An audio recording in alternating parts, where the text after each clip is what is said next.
I've seen things you people wouldn't believe.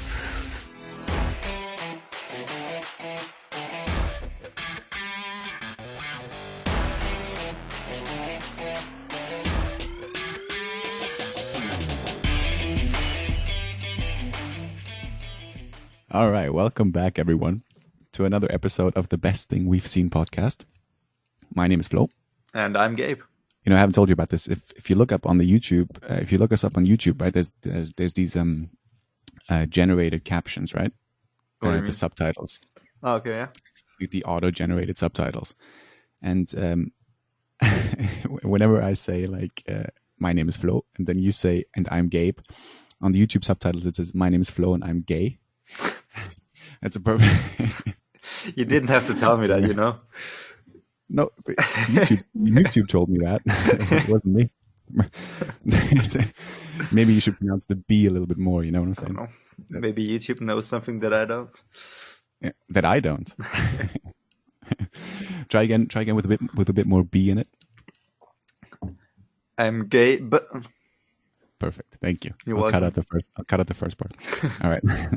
So the first thing we have to address is that apologies if the sound quality is any worse than it usually is. We don't know, but due to obvious circumstances that are going on right now, we are not recording this in the same room, but over the internet, the good old internet.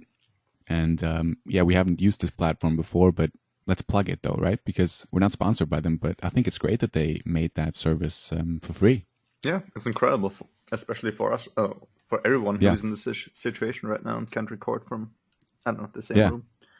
It's awesome. It's called Zencaster, and they literally I think they have a lot of podcasters that use their platform, and now because of the virus that's going on, they actually made their whole service for free for like a couple of months, which is awesome. So shout out to Zencaster. Yeah, right? big thank you. Hopefully we'll get a sponsorship out of them. Dream big. Yeah, but hopefully the sound quality is not terrible. How have you been, dude? I'm all right. Yeah. How have you been spending your time? All this free time that you have now? I haven't watched a lot of movies, to be honest, which I could have used this time for. That's shocking to me. I know, but I've watched some shows. Especially, I kind of got stressed because I knew we were recording in a couple of days, and I haven't watched anything that I could talk about. So, right, yeah, I started watching a couple of things, and luckily, I found something that I'm excited to talk about. That you're somewhat excited about. Somewhat excited, yeah. And you can pretend that you liked. Yeah, I'm the same thing, dude. I haven't watched like barely anything, which is, I don't know what's going on. We have all this time now, but I really haven't been spending it like watching movies or shows or anything. Yeah, but now it's a great time to kind of switch from movies to TV shows, because TV shows you can watch some recent stuff, but seeing as how we're not able to go to the cinema right now, right? New movies are not really an option for now. Well, Netflix, they release like new movies at times, don't they? Yeah, but it's kind of hit and miss with them. Sure. But also, like, I've heard that a couple of, like, all of the movies that were recently released in the cinema, they're not now, like, coming out on VOD and home video because of obviously, I mean, I don't think it's going to be available here, but in the US, it's, like, already available. Like, The Invisible Man is now available to rent, to stream. Oh, wow, that was fast. Yeah. Well, they don't really have a choice, do they? I mean, fair enough. I just heard about the Disney stuff that's now available to stream. Earlier than usual, like Frozen 2, which I think they were planning to release on Disney Plus for a couple of months. Yeah, man, that's sort of the trend right now. That's sort of how they all, because they pay, and like they want pretty hefty fee. Like I think The Invisible Man, you have to pay like $20 for it, which is like the equivalent of a movie cinema ticket. But now you can obviously just watch it from home, which is, I guess, kind of cool. I don't know. Yeah, especially if you can watch it with, well, maybe not your family, but you're not that film. No, I don't know, like with your boyfriend or girlfriend, like yes, $20 for it's pretty much as much as you would pay for 2 movie tickets anyway. Yeah, that's a good way of looking at it. Yeah, the more people watch it, then the less expensive it gets, I guess. Yeah. Yeah. So how have you been spending your time then? What have you been doing? Let us know. I know you bought a Switch. Yeah, I did, and I'm enjoying the hell out of it.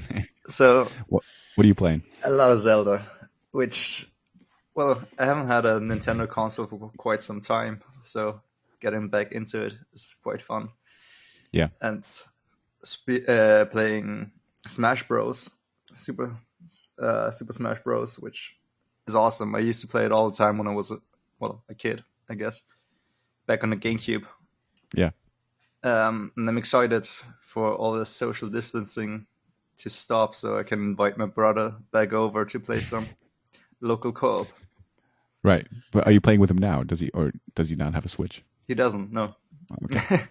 Because that would sort of be the ideal thing, right? You don't even need to be in the same room if you have, like, you can use that now. You can play with friends even though they're not in the same room. Yeah, I'm looking for friends who do own a Switch, and I just found out Laura, a friend of ours, has one. So yeah, I actually, her. Yeah, they like the Switch is pretty much sold out, isn't it? Like, it's really everyone's sort of buying it now for their home, obviously. Yeah. Funnily enough, I looked it up on Amazon. When I bought it, it was the last one in the color that I wanted, because you can have one in just black or the classic neon and red and blue. Oh, okay, right. And I'm incredibly glad that I bought the one in blue and red, because just looking at my Switch brings me so much joy, more than I can describe. That's the best thing you've seen. It is, I guess. Yeah. It makes me so incredibly happy. What more? You haven't even turned it on in the last week, have you? No, I don't know how. No. But I just love, I don't know, looking at things, I guess. Same reason I love collecting Blu-rays. I just love looking at them. Yeah. It's incredible, yeah. Well, but you're also a collector, so you know what I'm talking about, right? With Blu-rays, you mean? Yeah. Yeah. I mean, I don't have a Switch, but yeah, I do collect.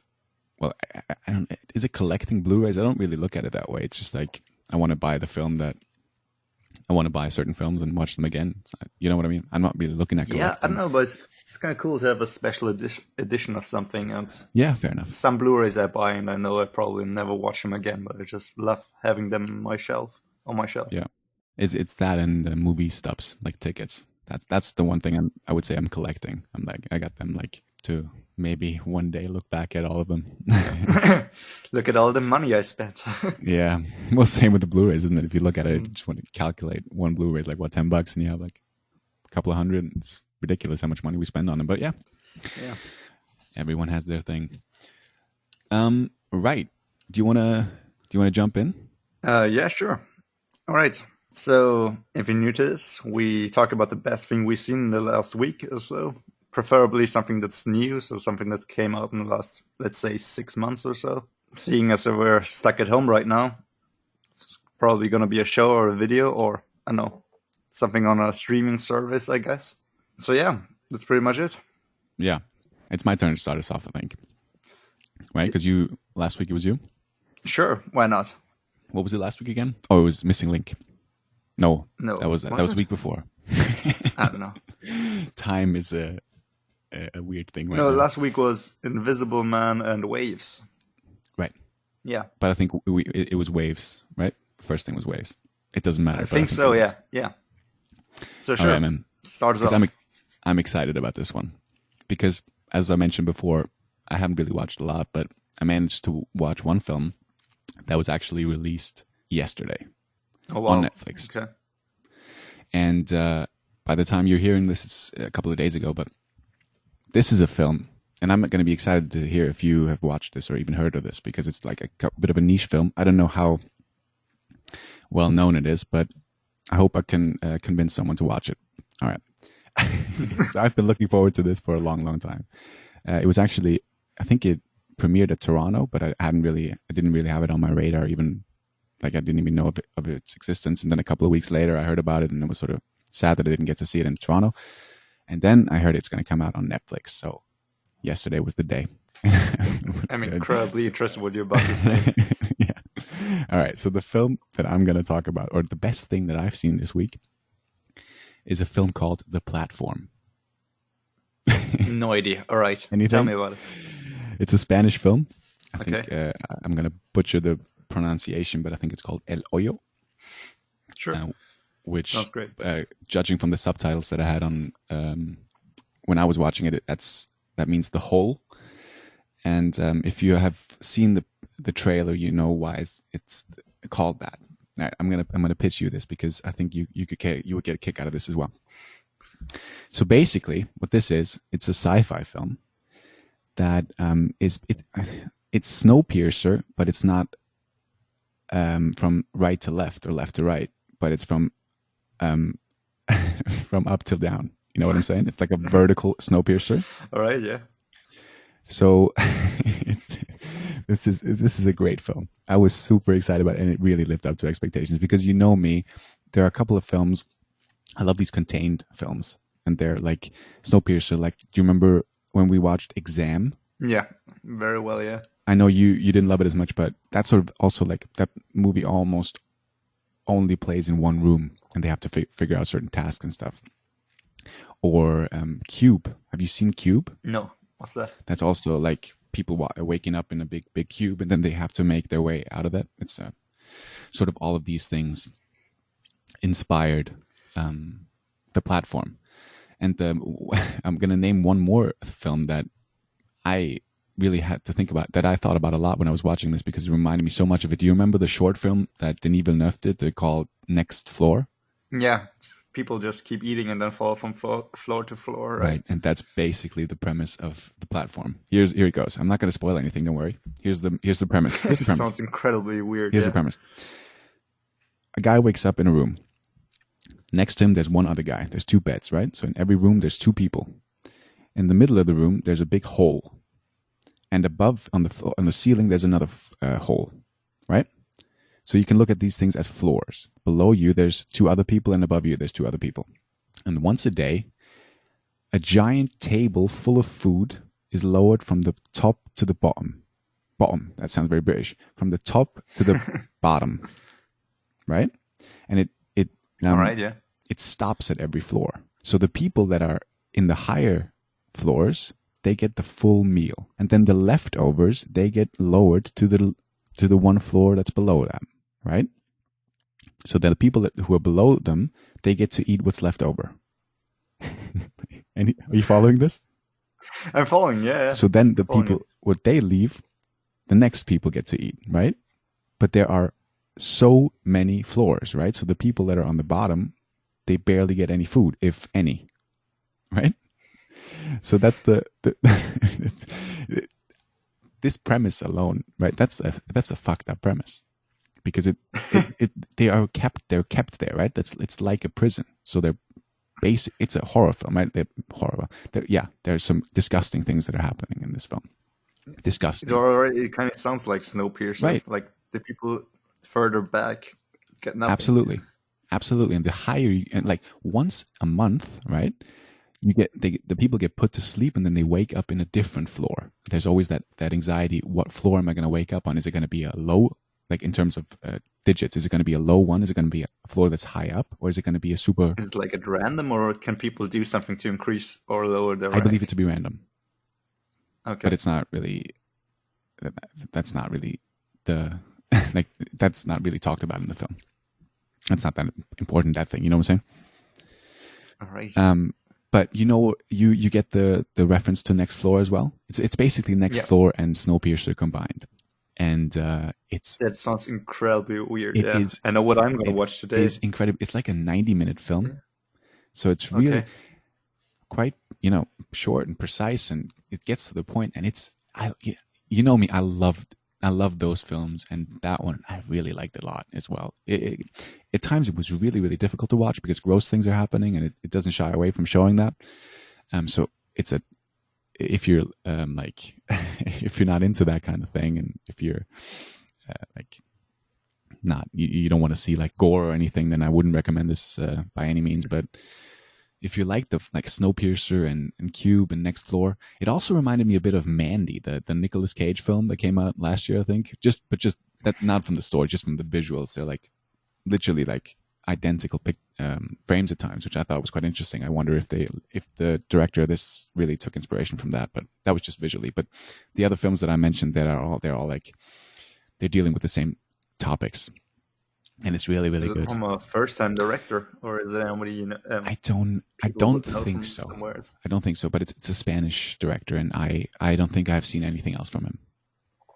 I just heard about this film, I think when the trailer first dropped, or when someone else mentioned it on social media, and I was excited to see it ever since. And it's really, really good, man. It's really good. You have to watch it. It's good. I'm interested to hear what you think. Very surprised by your pick, because I've never heard of this film. It sounds so freaking weird. I think it literally came out yesterday on Netflix. I don't know if there was a big promotion on Netflix or not, but I believe it's like more of a hidden gem. So it's maybe a film that not everyone is going to talk about. Like I don't know, what's a big Netflix film that is like. Do you remember one in recent times where everyone saw it because it was the first thing that came on when you turned on Netflix? The Sandler movie with him and Jennifer Aniston. What was it called? The Cruise? No. Oh, Murder Mystery. Murder Mystery, yeah. Right. I don't think it's going to be that kind of film, because it's not as... It's not a film for the whole family. I would not recommend to watch that with the family. So yeah, maybe look at the trailer and see if you're interested in it. I really thought it was... Just the premise alone was fascinating, man, and I'm always in awe of like simple ideas that are actually really, really, really, really interesting and thrilling, and the platform really delivered for me. That's me. What's your choice, dude? What's the best thing you've seen? I just have to kind of get more questions. Take in what you just said. It's a weird premise, man. You got any questions? I'm happy to answer. I wouldn't know what to ask. First of all, I don't want to ask too many questions because I still want to see the movie. Well, but I didn't give anything away. No, you didn't. It was a great summary. Yeah. Maybe we'll talk about it next week when you've seen it, yeah, dude. I hope I'll get. I might actually watch it today. Yeah. It's literally like, you remember. I think Exam was one of the first films that we watched together, because I remember it well. Yeah. I remember that you didn't like it as much, which is totally fair, and it's objectively not the best film, obviously. But I just love these contained thrillers, and I knew that the platform would be one of those films for me. Yeah, I know you're always quite excited when we see a movie that only takes place in one setting. Right. That's exactly that. Yeah. I'm happy to hear that I stumped you a little bit. It's good. You definitely did. Yeah. I got one. Someone else. Like I already recommended it to one person successfully, so hopefully we'll get to. Maybe some other people will watch it too. Maybe we'll get a shout out from the director. Yeah. Yeah. Maybe we'll get sponsored from him as well. Put him in as Zencaster, and who else are we talking? Like Netflix, right? We mentioned Netflix to sponsor us. Sure. I don't know who else. I think that's it, right? We're pretty... Everyone, yeah. Everyone, sure. Not the people who made Missing Link or... Are you bashing Missing Link? You bashing Missing Link? That was the best thing you've seen it. Come on. But I said the jokes were quite bad, so I remember. All right. All right, my pick is also something quite weird, but definitely more mainstream than your pick. Okay. And it's a show that I picked, which is a Netflix show. Perfect. First time a show. Based on a film from the 80s. Okay. And, well, do you know The Dark Crystal? Jim Henson's The Dark Crystal. Yes, I know. I know what you're going to talk about, yeah. Yeah, and it's quite a weird film. If you don't know who Jim Henson is, he's a writer, director, a puppeteer, the creator. Muppets, didn't he? Yeah. The Muppets, yeah, and The Labyrinth, and one of his big films was The Dark Crystal, which is a weird fantasy film made entirely with puppets, different kind of puppets. And I just want to say Jim Henson is a genius in what he did. Sadly, he died about 15 years ago. So The Dark Crystal, Age of Resistance. Jim Henson's The Dark Crystal, Age of Resistance is a Netflix show which came out about, I think in August 2019. Yeah. And it's a prequel to The Dark Crystal. And I just want to say, if you haven't seen The Dark Crystal, the film, do not look anything up about the film and start with the show, because if you just know the basic premise of the film, there are already a huge amount of spoilers in that for the show. Okay. Yeah. So have you've seen the film though, right? I've seen the film I've seen the first half of the film. Okay, so you stopped yourself because you wanted to watch the show? No, I watched the film, I think back in August. They put it on Netflix because the show was coming.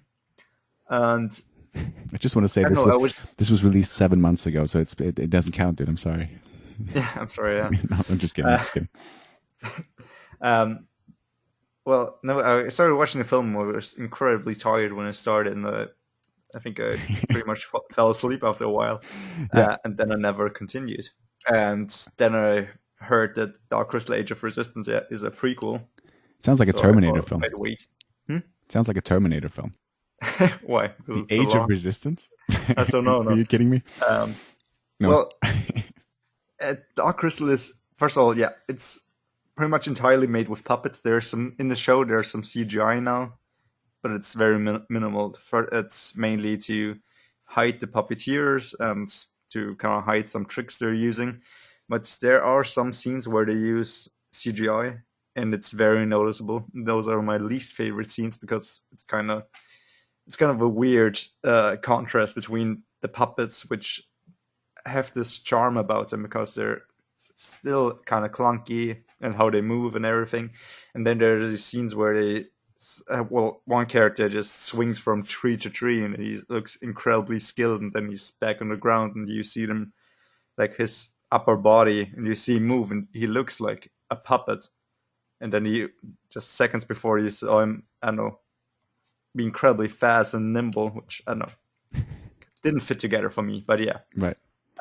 So yeah, the puppets are made so well, and at times you just go with it and you kind of forget that they're puppets, but you know they are. Yeah. What's the basic premise? Because I haven't seen either the film nor the premise of the film, or rather, let's start with the basic premise of the show. It plays in a fantasy land called Fra, something like that. There's this crystal, which kind of has the energy and life of all the things in this land. And is it Billy Crystal? It's not Billy Crystal, although I love Billy Crystal. No, and there are the Skeksis, which are kind of like these bird things, and they took over as the guardian of this crystal, but they misuse it and try to use it to gain immortality. And they're these really gross and terrible creatures. And then they figure out to gain immortality, they can steal the life force of the Gelflings, which are these small fairy-like creatures. And it looks like it's a show for families because it's made with puppets and looks kind of cute. Right. But it's not. Okay. It's quite gruesome. I'm now about halfway through the first season. Okay. The only season for now. And it kind of turning into puppets Game of Thrones. Wow. With some, very gruesome deaths and some political intrigue, and I love the show. I love the show already, dude. We're like recommending two. Like last week we had two dark. Like last week when we discussed the title of the episode, which is now like what Painful Past and Hidden Horrors, and Gabe just texted me. That's a pretty grim episode. I like that we pick it up right after we left it. Let's talk about it. I'll pick a kids movie next week, I promise. Yeah. But it's got some very intense scene and quite a few character deaths, which I did not expect. Is this like how long are these episodes? How many episodes are there? The first episode is about an hour long, and after that's 40 to 50 minutes. Okay, see, that's I mean, that's everything that you just said is not appealing to me. Yeah, you can just watch an episode a day or something. I've been quite moderate in watching them. Like I watched. What's going on with you? What's going on with you? I don't know. Zelda's calling you. I haven't played today yet. Yeah. No, I'm saying I think I played yesterday. Wow. My God. So I gotta play tomorrow a lot. Yeah. Make sure to tune in for that next week. Yeah. I just sit here and play Zelda. Yeah. So that's like it's another recommendation that has to be like for. It's not for everyone, right? So that's what I'm trying to say. That's like another pretty niche recommendation. I don't know. Yeah, I think it kind of is, but I think more people would like it than one would think. I think if you give it a try, could you compare it to anything else, like to give us a vibe of what it's like, other than Game of Thrones? It's some weird freaking fantasy. So I don't know if you have seen, I don't know, like Labyrinth, which is also a Jim Henson film. You kind of get a feel of the weirdness. And if you like fantasy or just weird, fantastical stories, go watch it. If you like gruesome political intrigue, which you did not expect from something that looks like a kid show, please go watch it. There's a lot of layers in this show that I did not expect. I've heard a lot of good things about it, but that was one of the shows again where it's just not really interesting. Not for me. You know what I'm saying? It's got an amazing cast, which I didn't expect. Who's in it? Taron Egerton, Mark Strong, Keegan Michael Key. Wow. Okay. Simon Pegg. It's a lot of other people. Is it all like spoken in the British accent as well? No. Some do. Some have British accent, but I don't know, do all of them? I didn't really pay attention to that. Yeah. No, you just named a lot of British actors. Pegg plays one of the best characters in the show. Okay. He plays one of the Skeksis, and he plays this weird, morally corrupted creature. It's great, yeah. It's directed by a guy who I like. It's that Louis Leterrier, who did like Now You See Me and Hulk, the Edward Norton Hulk. I didn't know that, no. But yeah, I can't really, like you with the platform, I really can't give any insights to Dark Crystal. What's it called again? Sorry, what's the show called? Dark Crystal: Age of Resistance. Oh, sorry, how could I forget? Yeah, about Terminator 8, Dark Crystal: The Age of Resistance. Yeah. And what I think is really cool about the show, because in the credits, every character has two people credited as the person, because they both credit both the puppeteers and the voice actors. Oh, that's awesome. I think it's great. That's awesome. Just pick the voice actors, but yeah. Yeah. It's pretty cool. And there are these little creatures called podlings, which are kind of weird and have their own language. And like, apparently they actually made their own language for them. Okay. Kind of cool. It's like Dothraki. It's cuter than that.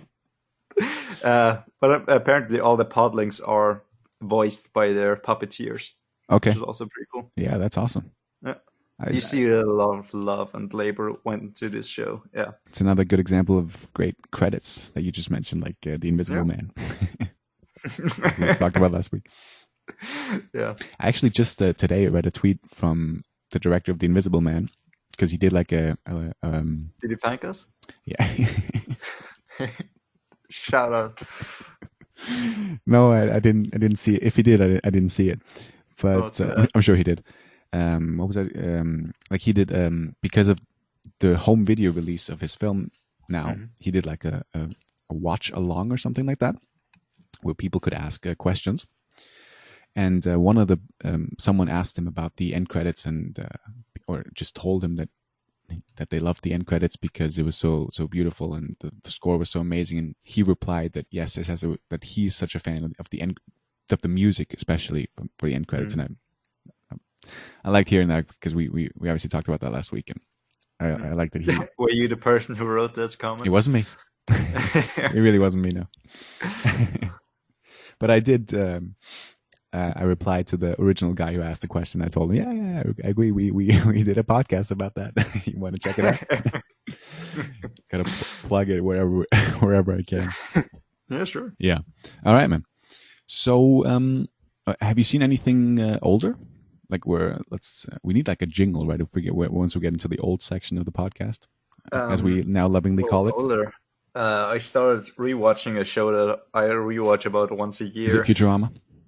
No, there are a couple of shows that I rewatch like once a year or every like 2 years. Okay. One of them is Futurama, and another one is That 70s Show, which is great. That's the Mila Kunis one, Ashton Kutcher. Yeah, and Ashton Kutcher. Yeah, I've only seen bits and pieces. You don't know it? No, I've only seen I think like snippets on German TV. Yeah, it's on Netflix if anybody's interested. It's the show where Mila Kunis and Ashton Kutcher met, who are now married with kids. Is this? Sorry to interrupt. Is this now? Are we now in Gabe's Netflix corner of the show? Or do you have? We're always in my Netflix corner. Yeah. All right, this is it. I'm sorry. I thought we were. All right, strap in. But I thought there was a show that you didn't like as much, or am I mixing? Well, you're gonna get to because that we talked about, like, I don't know, 3-4 days ago that we're gonna record this episode. We're gonna record it from home, and I noticed that I hadn't watched anything, so I started looking for a show on Netflix, and I saw 2 shows that I thought, all right, I'll give it a shot. Which was, first of all, Jim Henson's The Dark Crystal, Age of Resistance. What's that about? Tell us about that. It is Game of Thrones. Start the whole thing all over. I know everybody's gonna expect something like Game of Thrones. It isn't, but it's starting to become something like it at like episode 3 or 4, something like that. Right. What's it called again? Sorry. You generally interested, or? I just want to make the Terminator joke again. No, I'm sorry, not giving you a chance, dude. Sounds like a Terminator film. I don't need you. And the other thing that I watched or tried to watch was Penny Dreadful. Here we go. Was that another 2 a.m. Trying to watch a horror show? It's no horror show. Penny Dreadful? It looks like it is, but what? I'm sure that's classified as a horror show. I wouldn't call it a horror show. I'd call it an action show with some over-dramatic characters and vampires. Drama, fantasy, horror, thriller. Yeah. Well, people don't know what they're talking about. Yeah, I'm on the wrong one. Drama, fantasy, horror, no thriller. Right. Okay. Sorry. But that you didn't like it. I have to admit, I didn't finish the first episode. Okay. I thought it kind of looked interesting, and I heard that it only had 3 seasons, so I thought, all right, perfect. Why not start something that's already finished? Yeah. And and I saw it's produced by Sam Mendes, so that's interesting. We have Eva Green. We have Eva Green. Yeah, of Eva Green. Which yeah, is the main selling point of this show. Sorry. Yeah, it's quite boring, to be honest. If you say that you like the show, I won't bash you. I kind of get it. People that would be interested in that kind of show, but I couldn't finish even the first episode. You could always argue that, you don't know, things could pick up quite a lot, in the second episode or something like that. Sure, I guess, but it's just fair. The whole premise and how the actors played their characters and everything like that. I know it's totally fair. Totally fair. Yeah. Right. So because I heard they bring out a new iteration of the show. Yes. Because the first one Dormer that I started to watch plays in London, which has 3 seasons, and the new one, the first one plays in the 1900s somewhere. Yeah, it's with Natalie Dormer, the girl from Game of Thrones. The new one. Yeah. Yeah, which is plays in the 1940s, I think, in Los Angeles. If you say so. Yeah. Have you watched the season 4 of Taskmaster? Because it's now finished. Is it? All right. Yeah. No, I haven't seen it yet. I wasn't aware it's already finished now. No, I was waiting for that moment. That's what I've been watching. That's the one other thing that I've been watching. There's what seasons are you now? No, I'm live on YouTube. It's season. So you just finished season 4 yourself? Yes. There were 8 episodes though. It's the one with the most episodes so far. And funnily enough, I don't know, it was last episode or the one before that, we talked about David Mitchell. Yes. And you said that he's one of those guys who stars in or who appears in a lot of game shows. Yes. And since you said that, I watched a lot of clips from him on game shows, especially Would I Lie to You. Oh, dude, I've seen those so many times. And the compilations and every episode, yeah. Yeah. I love that show. If you love Taskmaster, then Would I Lie to You, 8 out of 10 Cats Lost Countdown, anything that the Brits do, that they're all, pretty much every single one of them is great. QI, whatever, they're all great. Yeah, I think they do have quite a different kind of game shows than, let's say, the US. Much more relaxed. Well, it's not really a game show, is it? It's like a panel show. I think that's sort of the way that they call it. Yeah, sure. Because a game show, that's more with random contestants from the street, right? Not just with everybody. Yeah. Right, panel shows, I guess. Yeah. But yeah, season 4 Taskmaster, it's great. It's still great. Yeah, that's the one with the guy from the IT crowd that you talked about, that Noel Fielding. Yeah. What was the name? Noel Fielding. No feeling. No. What was the name in IT crowd? Oh God. Jesus. I remember Moss. Yeah. That's about it. Yeah. Fair. Yeah. Let me look it up real quick. Because her name was like Catherine, was it not? If you say so. It's also a great show that you should check out. It's also on Netflix right now. The actor was right now. It's been there for a couple of years now. Richmond. Yeah. That's his name in the show. That sounds good, yeah. She's called Jen. Yeah, and of course. And what was Roy? Yeah. Okay. Roy and Moss. It's a great show. Yeah, it is. It's quite weird, but yeah. Is that where I tried to watch it the first time I started to try to watch it?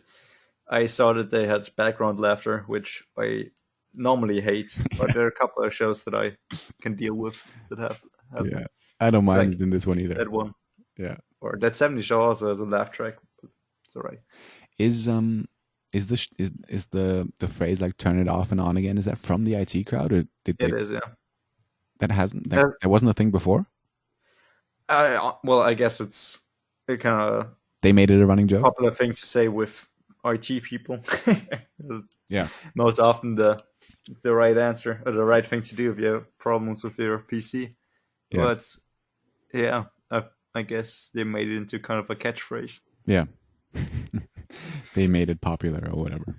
Yeah. I mean, that show has been like, it must have been like, when did that come out? Like ages ago. Early to mid 2000s, I guess. 2006, yeah. It's not even that long. I thought it was longer, yeah. 2006 till 2013. Good show. And you had the realization a couple of years ago when I told you that the guy who played Moss is the guy who directed Submarine.